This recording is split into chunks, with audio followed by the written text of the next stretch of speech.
Saat Pak Ismail, waduh katanya, baju saya dengan siapa kata dia gitu kan. Nah itu Pak. Jadi kami itu berpikir jamaah. Kalau kami berangkat dengan siapa pun siap. Tapi status saya kan sebagai hanya petugas haji, tetapi saya juga sebagai kasih Pak. Di mana proses penyelenggaraan ibadah haji tahun ini harus berjalan lancar, aman dan sukses. Itu Pak. Jadi mohon maaf kalau umpamanya ada WA ke saya tidak respon segala macamnya. Gitu kan ya, mohon maaf, apalagi kayak kemarin ya, kemarin itu setelah kegiatan itu saya dapat WA, saya harus menyelesaikan tugas saya ya, akhirnya saya tidak tidur sampai jam 1 malam mengerjakan itu karena surat bernyata harus selesai. Hari ini selesai, kan udah selesai, cuma dia nggak tidur dikerjakan itu. Kami semua di kantor Kementerian Agama kasih perhatian, pulang bawa laptop masing-masing, bawa printer masing-masing, dibawa kerja di rumah. Karena ditekankan itu.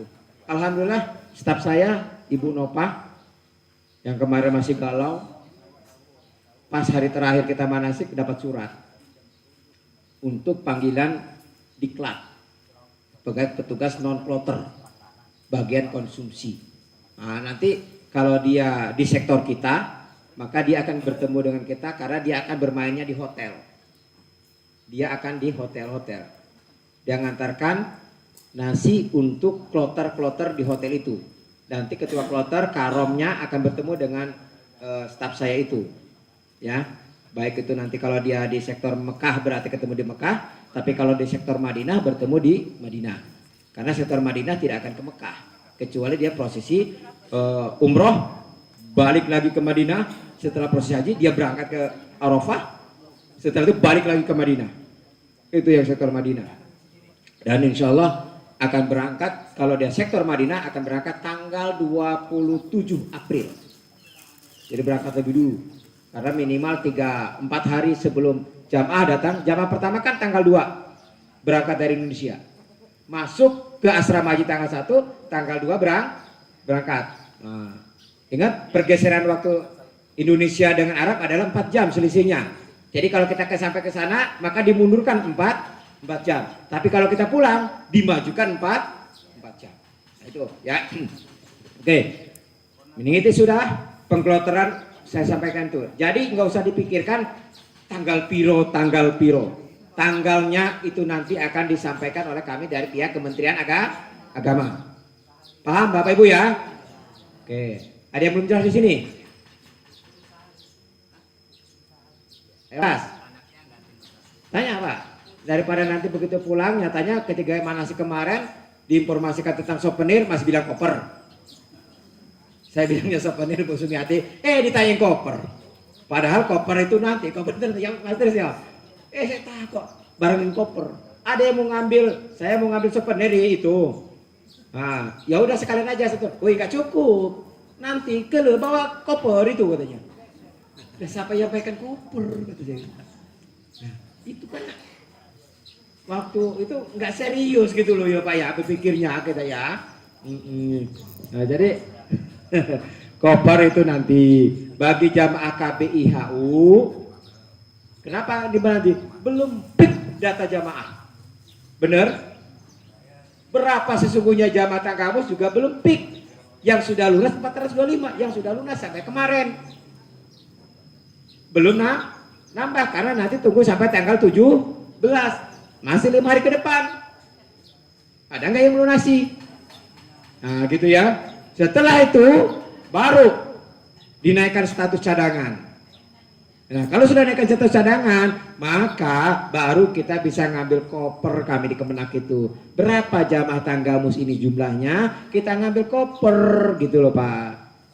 Nah nanti berdasarkan data di KBIH, KBIH Ar-Raudhah 26 orang, turun di Ar-Raudhah 26 orang, 26 koper. Bok. Kemudian di Al-Usmani jumlahnya ada 40 sekian orang, turun sekian jumlah itu. At-Taubah 120 orang, turun. Hamdaniyah 50 sekian, turun. Kemudian Ahmad Dahlan ada 60, turun. Sisanya yang tidak tergabung maka dibawa ke kantor PL HUT. Nah, masing-masing akan ngambil bawa bukti pelunasan. Kalau nggak bawa bukti pelunasan, nanti takut salah ngasihkannya. Karena pernah terjadi yang ngambil anak tua, yang anak muda datang mau ngambil punya bapak saya. Karena dua-duanya diperintahkan tahun kemarin, dua-duanya diperintahin sama orang tuanya. Waktunya berbeda datangnya ini. Yang ini nggak lapor, udah. Waduh kata saya gitu. Satu lagi yang di KBIH, ambil dengan KBIH, datang ke Kemenang, sama KBIH dicoret daftar namanya. Selisih Pak kami, kemana ini? Saya telepon jamaah, bapak tadi ngambil. Oh ya maaf Kang Haji, maaf ya itu saya tadi. Iya, di sini dicoret namanya di KBIH. Udah ngambil kan? Karena nggak ada jualannya. Kalau ada jualan Pak, mau 1 juta dibeli Pak daripada pusing. Makanya kalau ada jamaah haji nggak berangkat, itu diambil. Umpamanya si A sudah pelunasan, dapat koper, tiba-tiba dia meninggal umpamanya, nggak sempat dilimpahkan segala macam karena perlu ada proses keberangkatan, maka kopernya kita ambil, kita kembalikan, gitu loh Pak. Untuk jamaah yang berangkat, itu posisinya. Tahun kemarin ada, tahun 2023 ada satu. Sakit hati saya juga Pak. Sakit hatinya kasihan. Udah berangkat ke Raja Basa, dipulangkan Pak. Karena gagal ginjal. Bayangkan, kalau nggak berangkat dari rumah mending Pak. Ini udah kasih koper, berangkat ke Raja Basa, sampai di Raja Basa, indikasi gagal ginjal tadi Pak. Pulang Pak, koper 20 lagi. Besoknya kita ambil kopernya. Nyakitin nggak tuh? Nyakitin. Kita nggak tega, tapi apa boleh buat? Perintah. Karena itu dipakai oleh jamaah yang mau berangkat. Akhirnya Pak, mohon izin Pak ya, jangan hari ini besok ya Pak. Saking masih ingin berangkat Pak. Nah gitu. Setahun kemudian Bapak itu meninggal dunia. Nah ini, jadi perlu diinin ya Pak, sama keluarga sampaikan. Kalau enggak itu. Kemudian apa lagi pada jamaah haji? Bagi jamaah haji yang berangkat haji, nulis wasiat. Nulis wasiat. Jangan nggak nulis wasiat. Yang punya rekening suaminya nggak tahu, kasih tahu. Jikalau terjadi sesuatu di sana, itu ada rekening saya yang iya, banyak Pak. Banyak yang kayak gitu, apalagi suami. Kasihkan ke istri yang rekening ini, yang satunya simpenan gitu kan. Itu kan banyak itu. Banyak Pak. Contohnya para pejabat. Iya, dia penyakit COVID kemarin Pak, udah pahit. Itu di rekening ada duit sekian ratus juta, tolong nanti diamankan ya kalau saya terjadi sesuatu gitu. Jadi istrinya, nah gitu, baru jujur. Selama ini berarti ada yang istri tidak tahu. Karena biasanya itu dana taktis. Dana keperluan suaminya yang tanpa sepengetahuan istri. Bukan untuk yang lain-lain Pak. Kadang kalau duit udah masuk istri kan nggak bisa keluar Pak. Rapet itu gemboknya itu. Mau minta beli rokok aja susah gitu ya Pak ya. Kita jual pisang setandan itu. Tahu istri langsung masuk istri itu. Rapet di sini Pak. Udah susah kita ngomongnya. Padahal suami itu mau beli sebungkus gitu loh rokok jambu. Udah susah kalau pegang itu udah susah. Akhirnya itu Bu, makanya kalau dengan suami minta ya kasihlah Bu. Biar suaminya juga jujur gitu maksudnya itu. Kalau nggak dikasih ya, iya akhirnya suami juga harus ada simpanan Pak Zainal ya. Nah, iya. Sama lah sopir angkot itu berapa setor ke tuannya, sebenarnya di dalam kantongnya masih ada di dalamnya itu. Yang nggak dilaporkan sama tuan mobil. Itu gitu. Kalau nggak gitu nggak ada selisih. Ya, oke. Sekarang kita langsung ke materi bimbingan manasik. Sekarang haji. Umroh dulu apa haji dulu? Sebenarnya haji dulu. Umrohnya belakangan. Ya, umrohnya belakangan. Udah pegel belum? Ya kalau udah pegel saya suruh berdiri. Iyalah, ya kan kalau duduk aja pegel nanti kita semutan gitu ya. Ya kita nanti kalau udah pegel, Pak udah pegel, berdiri biar bagaimana kita relax gitu ya. Oke. Haji. Pak Haji itu idaman semua orang ya Pak ya. Saya aja yang alhamdulillah sudah ini ingin lagi. Ya, ingin lagi. Saya itu setiap pindah tugas kemana saya berangkat haji Pak, jadi petugas terus. Pindah ke sini, daftar petugas, pindah ke sini, daftar petugas gitu. Itu aja saya. Nggak cari yang lain. Pokoknya cari jadi petugas haji aja, gratis. Orang-orang bayar 58 juta, ya bosom. 58 juta ya. Saya gratis. Kalau kata Pak Kabak TU kemarin dapat honor. Ya, honornya bukan dari uang jamaah. Nah, ingat perhatikan itu. Honornya bukan duit jamaah, beda Pak. Jadi jangan mentang-mentang saya pelayan jadi babu di sana, bukan. Kan ada gitu. Tahun kemarin ada provokator nih. Provokator. Turun dari mana tuh? Dari pesawat. Enggak usah dibawa koper itu. Biarkan itu petugas yang bawanya. Ada 6-7 orang Pak. Ngikutin apa kata si provokator ini. Pelajaran dari mana? Kata, ikut manasik enggak dia ya? Kata gitu kan. Orangnya gagah Bu. Gagah. Jadi saya taunya kita kloter ngobrol dengan begitu pulang. Wajib kemarin tuh ada provokator. Apa ini? Si Anu ya? Duh kok tahu? Sudah ketahuan sama saya. Saya tahu ketika orang-orang ini manasik nih. Satu-satu orang manasik itu tahu. Maka saya si Anu, kok tahu katanya? Iya tahu saya orangnya pasti kayak gitu kok. Bener. Ya. Disampaikan tuh bener. Akhirnya apa? Petugas bawa 6 orang, 6 koper jamaah tadi itu. Dia sudah duduk aja. Kata kita, ya Allah ini. Karena tidak ada Bu yang dibawa petu kecuali yang lansia. Yang perlu bantu. Ini masih gagal kayak Pak Tris. Gagal orangnya. Cuman kalau manasik yang telat terus dia Pak. Jadi 8 kali di kecamatan itu mungkin dia datangnya 4 kali Pak. Dulu ikut manasik di Talang Padang. Jadi 4 kali. Datangnya juga siang-siang. Nah gitu ya. Nah jadi haji ini dambaan. Dan setiap tahun itu berubah area Masjidil Haram. Di taklimatul hajnya juga beda. Apa taklimatul haj? Ketentuan perundang-undangan tentang pelaksanaan ibadah haji yang dikeluarkan oleh Kementerian Haji Arab Saudi. Bapak tahu nggak bahwa sesungguhnya pemerintah Arab Saudi membatasi umur 90 tahun. Di atas 90 tahun tidak boleh berangkat. Tahu nggak? Tapi Indonesia batasan itu dikatakan dengan kalimat istitoah. Ini yang diperjuangkan. Arab Saudi umur batasannya, Indonesia berpegang pada istitoah. Makanya umur di atas 90 tahun pun insya Allah masih berangkat. Lihat di running tag. Arab Saudi memberikan umur untuk jamaah haji maksimal 90 tahun.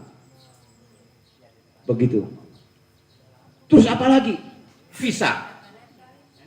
Ini tolong sampaikan kepada calon jamaah haji tahun depan. Kalau nulis daftar pendaftaran di imigrasi, tolong dibuat 3 suku kata sesuai dengan BPIH.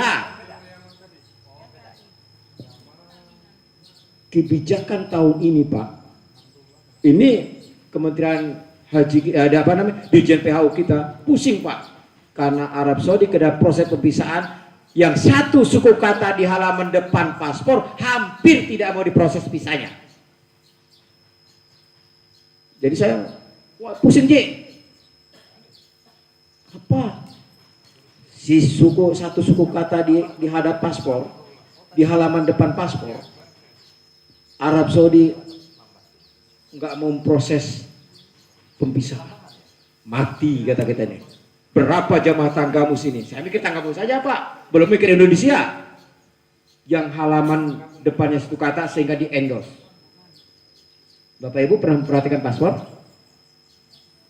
Wah, pokoknya terima keke. Terima keke. Ngono ya. Ora tak waca-waca mbuh bener mbuh salah ya ngono.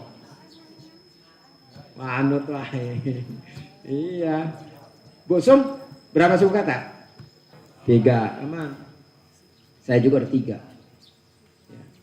Jadi itu dicek itu namanya itu. Jadi nama orang tua diperhatikan, samakan dengan yang ini ijazah kita, samakan dengan kakak kita. Jadi tolong ya diin ke yang sudah yang akan mau berangkat atau ke anak-anak kita di depan ya. Kalau bapak kan sudah jadi korbannya lah bahasa saya mah ya. Korban orang tua istilah kita kan.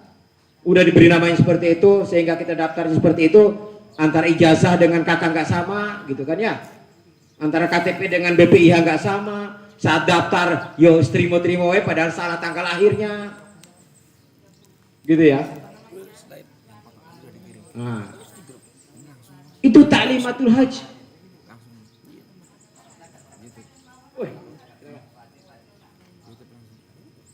Apalagi taklimatul haji ya. Kalau dulu 2019 masuk ke Arafah itu Pak nggak pakai kartu nusuk.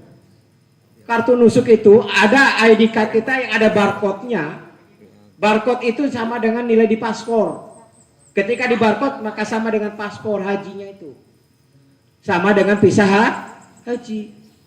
Makanya setiap jamaah yang masuk ke Arafah bayar 16 juta.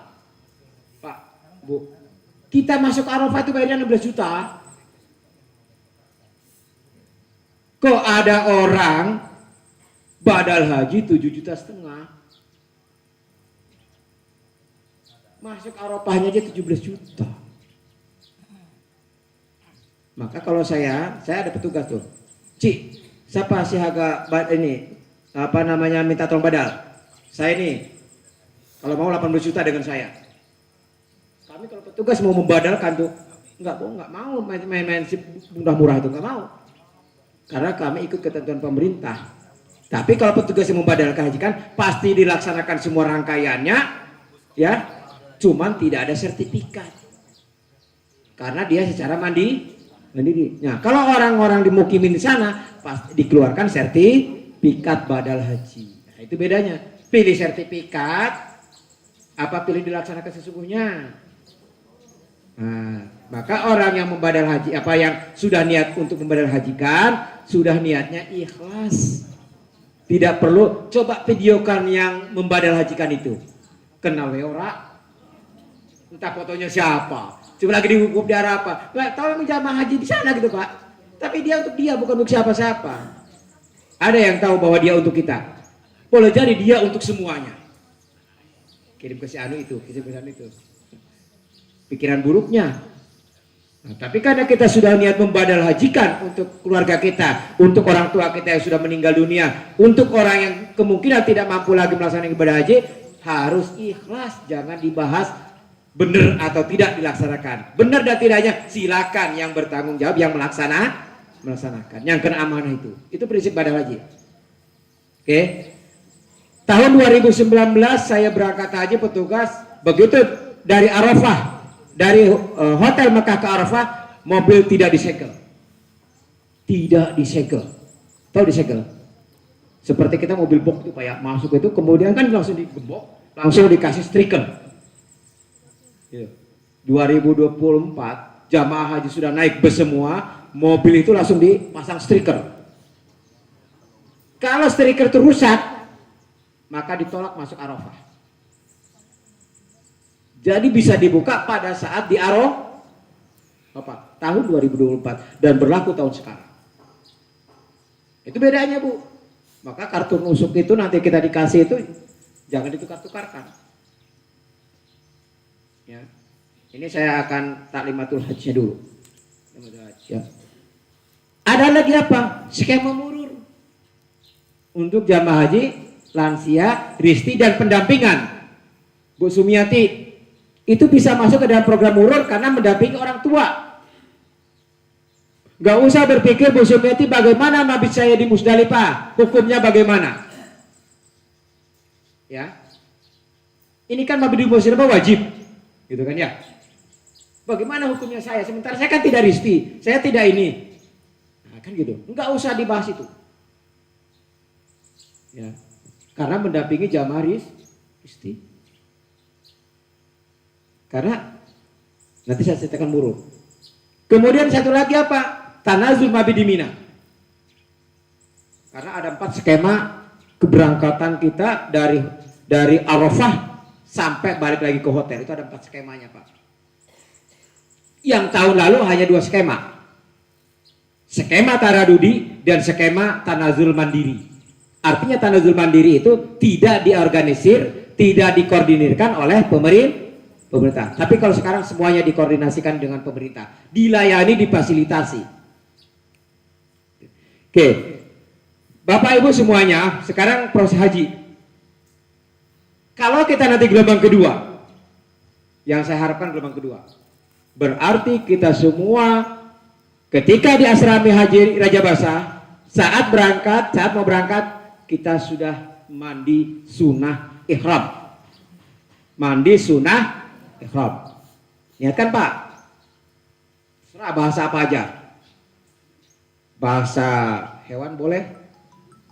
Bahasa pribadi kita boleh. Yang penting kita niat sunnah mandi ihram.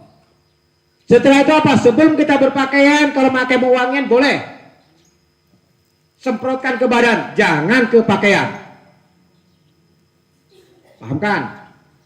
Boleh memakai wewangian, disunahkan itu ke badan, bukan ke pakaian. Ingat sunnah ihram, gitu ya. Salah satunya memakai wangi. Nyemprotnya mana? Ke badan, bukan ke pakaian. Kalau ke pakaian sudah menjadi larangan ihram. Paham? Insyaallah ya.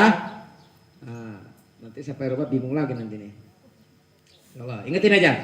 Ingin aman, gak usah pakai wangian.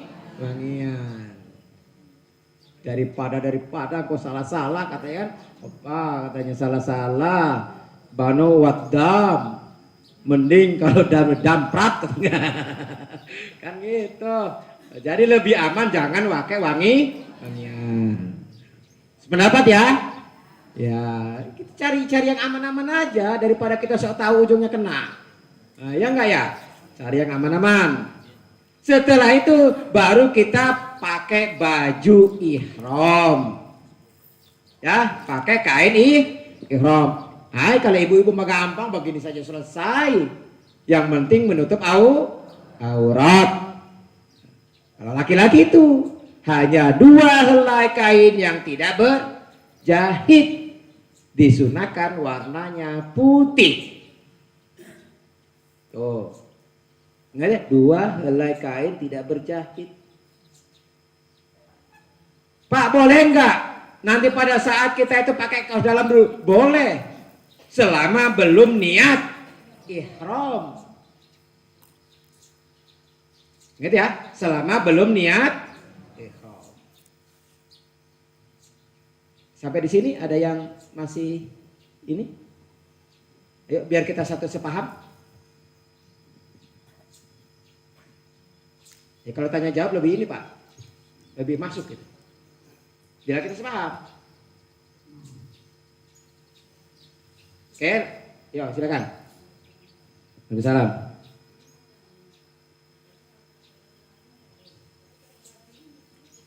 Oke. Bagaimana kalau pakai soklin? Bagaimana kalau pakai itu gitu kan ya? Nah, itu parfum bukan sih? Bukan, sabun. Iya, bedakan. Sama aja kita pakai minyak wangi. Minyak wangi, parfum apa obat? Minyak wangi, parfum apa obat? Masa minyak wangi ini? Cap elang itu apa? Apa itu namanya? Lesker. Minyak angin kan itu? Iya, minyak angin itu maksudnya. Minyak angin tuh. Itu obat apa parfum? Obat, dibedain. Iya gelega, enggak gelega ya beligat gitu kan ya. Itu obat Pak, bukan parfum. Itu bedain itu, ya. Untuk Pak, kalau gitu selama ihram kita tidak boleh mandi pakai sabun. Beda, kan boleh mandi. Kalau gitu nggak boleh juga sikatan. Nah ini kan, nah, ya kan artinya kita harus liatin yang tidak boleh itu apa gitu kan. Oke, saya udah sampai kepada nih berpakaian. Setelah berpakaian kita, karena kita gelombang kedua, maka kita sholat sunnah qobliyatal ihram. Usolli sunnatan qobliyatal ihram rakaataini lillahi ta'ala. Ingat ya, semua dilakukan sebelum niat. Paham? Usolli sunatan qabliyatal ihram rakaataini lillahi ta'ala. Kalau nggak bahasa Arab, saya niat sholat sunnah ihram sebelum sholat sunnah sebelum ihram 2 rakaat karena Allah Ta'ala. Allahu Akbar. Ayat yang dibaca Al-Fatihah Qul ya untuk rakaat pertama. Rakaat kedua Al-Fatihah Qul. Hampir rata kegiatan ibadah ketika sholat sunnah dianjurkannya Kul ya kulhu, tukul. Ingat tukul? Ya, kul ya kulhu, tukul. Bukan tukul martil ya bukan. 2 kul ya dan kulhu. Kalau al-ikhlas apa al-ikhlas itu? Kan nggak tahu Bapak Ibu mungkin kebanyakannya. Baca surat al-ikhlas, yang mana al-ikhlas itu? Saya ikhlas terus loh Bu. Begitu baca kul huwallahu ahad, oh iya kul huwallahu ahad, ikhlas namanya. Surat al-kafirun, yang mana al-kafirun itu ya, nggak tanya kuliah. Nah, makanya kalau dengan ini baca 2 surat pertama surat kuliah, yang surat kedua surat kulhu, maka ibu-ibu bapak-bapak lebih paham ketimbang disebut surat al-kafirun dengan surat Al-Ikhlas. Itu Bu Sum ya. Jadi lebih mendekatkan aja. Ya. Silakan.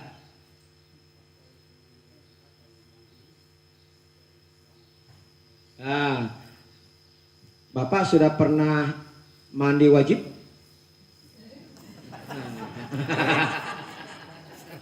Iya. Banyak.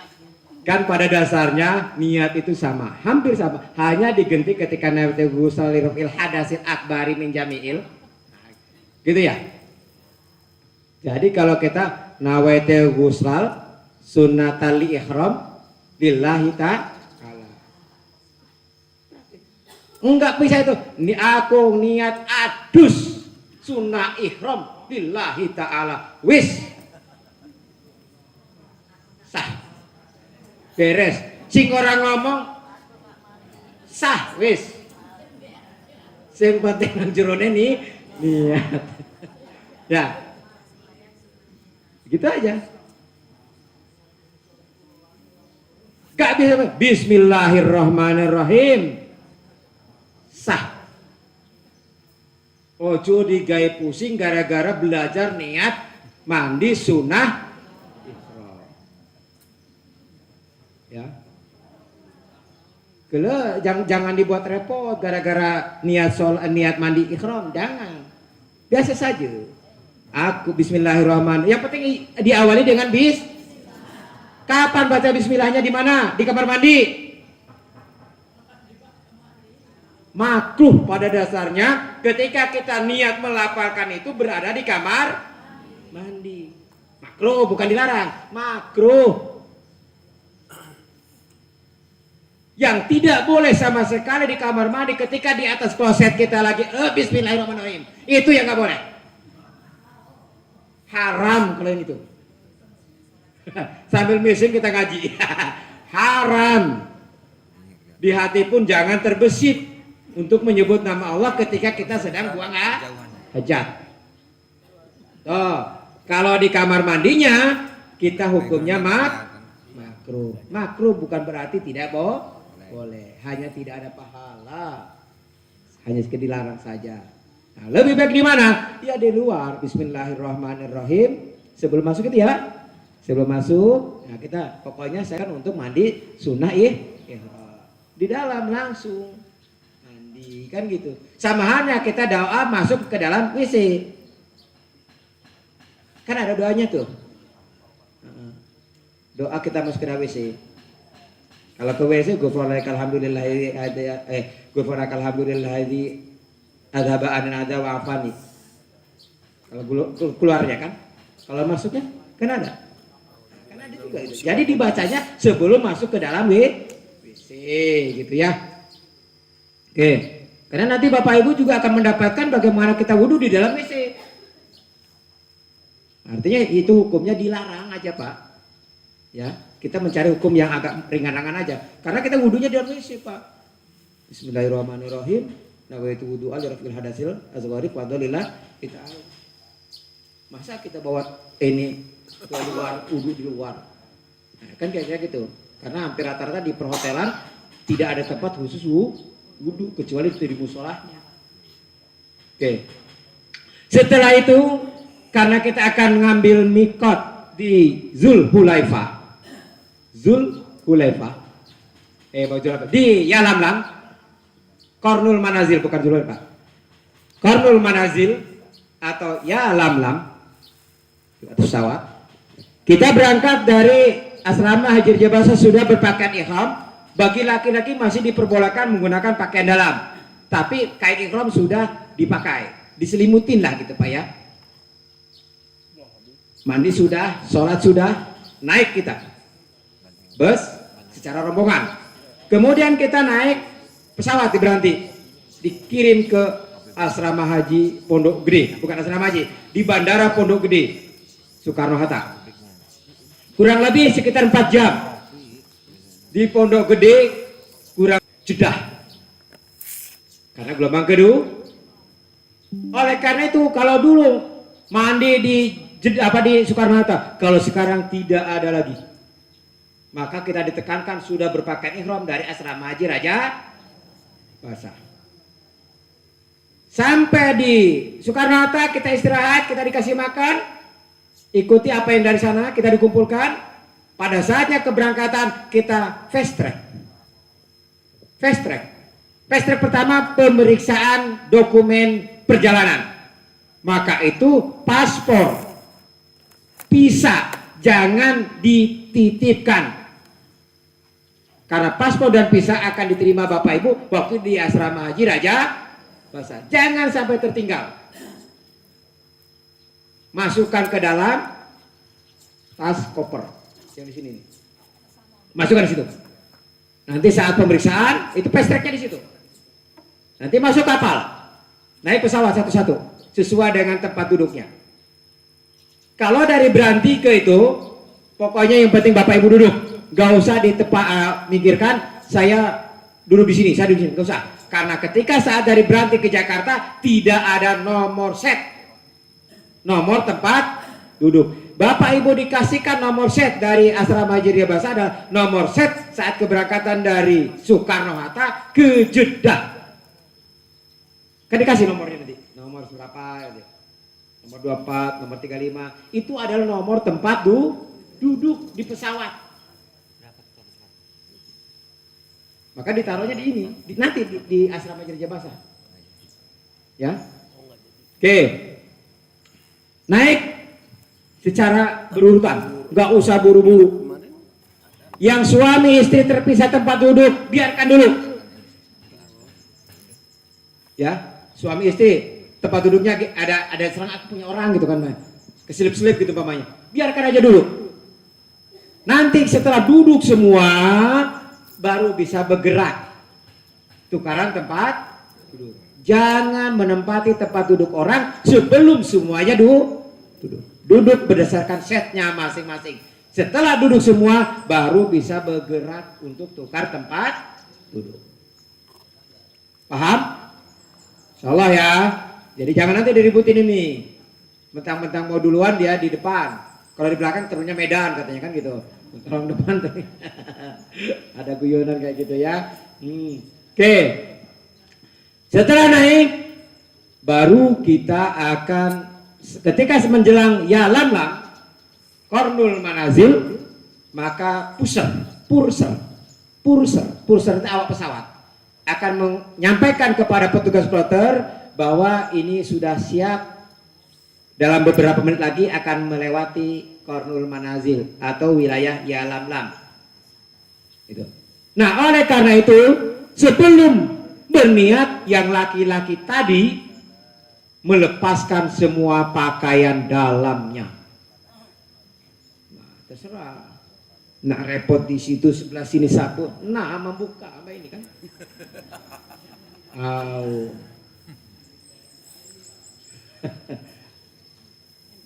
Iya kan? Nah, itu dipikirkan masing-masing itu. Ya, dipikirkan masing-masing. Kalau saya sih Pak biasanya di asrama Haji Bahasa sudah gak pakai itu Pak. Repot nanti. Iya.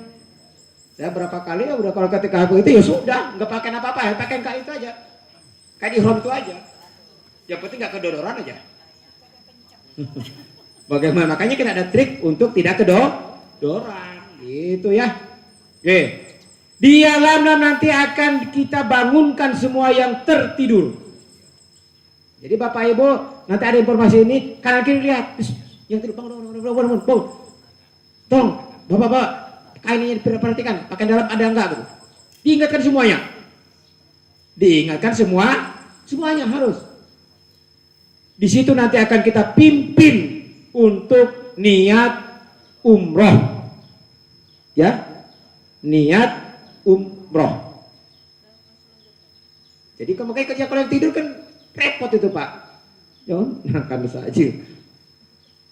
Dasarnya ini nggak asal kurang nih Pak, Dulsulahan. Rasakan kalau dia. Dia dibeniat ini. Makanya dia dibeniat, ingat-ingatlah di hotel. Aku di beniat tadi tekelap aku tadi. Kita ingat di rumahnya ada sapi deh ini. Matanya memotong dam. Damnya memotong hewan kambing. Nggak ada tawaran untuk yang lupa saat niat mikot umroh pertama. Jangan cikil. Mentang-mentang dendam sama sebelahnya, dia nggak dibangunin. Waktu itu sampai di hotel, lapor sama Bimbat. Pak Haji, tadi tetangga saya itu tidur Pak Haji. Nggak bangun dia tuh. Hah? Iya. Dipanggil. Kamu tadi udah tidur belum? Di mana Pak Haji? Tidur saya. Nah, kacau. Kacau kan ya? Dan tidak ada tawaran untuk yang umroh ke yang itu. Maka tolong diingatkan ya. Tekanan kirinya dibangunin. Karena itu masih ada jangka waktu. Ya pakaian dalam dibuka. Ingetin. Karena nggak mungkin saya meriksa satu-satu. Ya kan? Nggak mungkin. Jadi ini tanggung jawab kita bersama. Nah, kemudian kita pandu doa niat umroh. Oke, yuk bareng-bareng. Ada siapa yang mau bersedekah dulu? Siapa yang sudah bisa niat umroh? Pak, silakan Pak, minta bantuannya Pak. Niat umroh Pak. Ya, silakan Pak, yang kuat Pak.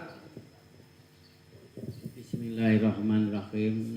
Nawaitul umrati sunnatan fardhilillah. Bagus, siapa yang mau melengkapi? Boleh.